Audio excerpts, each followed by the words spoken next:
Okay, so with your rough drafts in front of you, you have your rubric that you've had to compile your persuasive essays. We are going to go over understanding all the different levels and making sure that your paper has all of the principles of persuasive writing in it. So, who would like to share with me what their claim or their main point of their essay is? Megan. I think that middle schoolers should have recess. Okay, so your claim is that middle schoolers should have recess. Okay. What is one reason that this would appeal to your audience? Because we're all in middle school, we have a lot of energy, and we do better if we move around. Okay, so keep that in mind, that looking at your rubric to make sure that your reasons are matching up with the standards that I've provided for you on there. Katie, what is your claim in your essay? That sleep is the most important part of your day. Okay, and why is this an important topic to bring up? Because without it, we can't learn, and we have a hard time sitting still, and we're grumpy, and we don't want to go to school.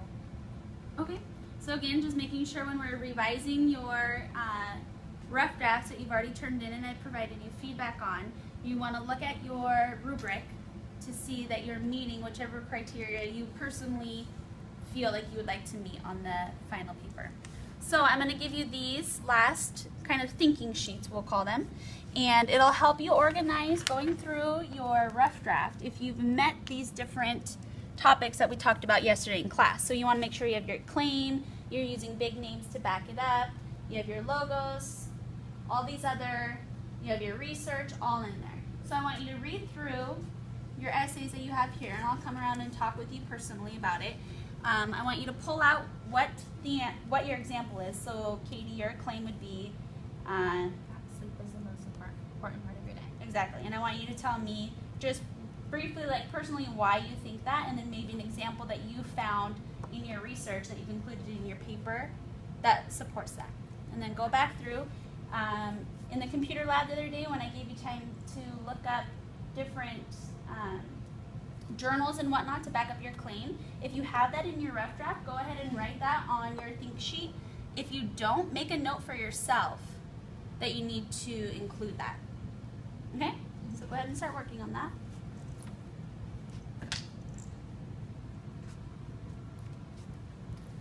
And then make sure as you're going through, you're also looking at the rubric, because that's going to be your guide as to what I'm looking for at the end when you guys turn in your final draft.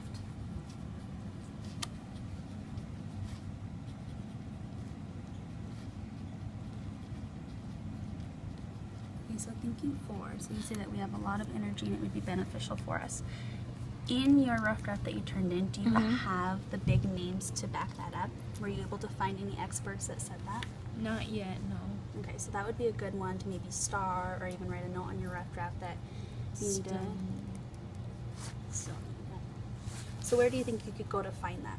Who do you think might support this claim that you should have recess, or even maybe not recess, just breaks in your day?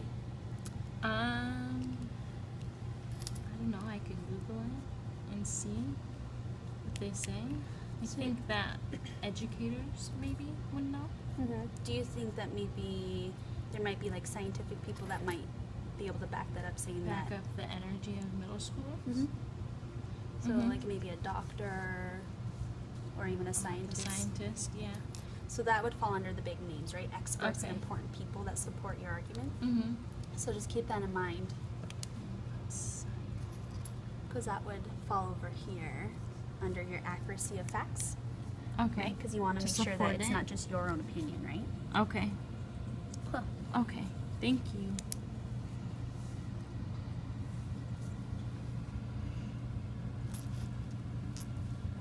Oh, so you already have a big name. I do. Okay, Dr. so- Frederick Van Uten wrote an article about the importance of sleep in education. Okay. And is this? Did you read the article yet, or have you just found it?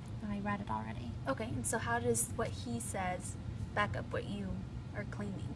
Because he talks about how sleep is important for our brains, otherwise we can't focus. Okay. And then, so Megan's audience is going to be her peers or your class, right? The middle schoolers. Are you telling your peers that sleep is the most important? Do you feel like your friends don't get enough sleep, or are you telling other people? I think who's it's your important for audience? everybody, isn't it? Anybody in education? Okay. Anyone in education? Like anyone going to school? So Yeah. students? Okay, so then make sure down here that you're appealing to your audience. So make sure you know who your audience is. If you're talking to a whole crowd, to keep that in mind, or if you're talking to your peers, like you should make sure you have your homework done in a certain time so you can go to bed early, right? Mm-hmm. Good. So how would I build a sense of urgency? Well, again, I think that would relate back to your audience. So if you feel like people in general aren't getting enough sleep, maybe telling them the negative effects of not getting enough sleep, Okay. right? So if, I don't know, I haven't researched it, but if you're going to have a heart attack because you don't get enough sleep, that would build a sense of urgency, right? You would want to take a nap.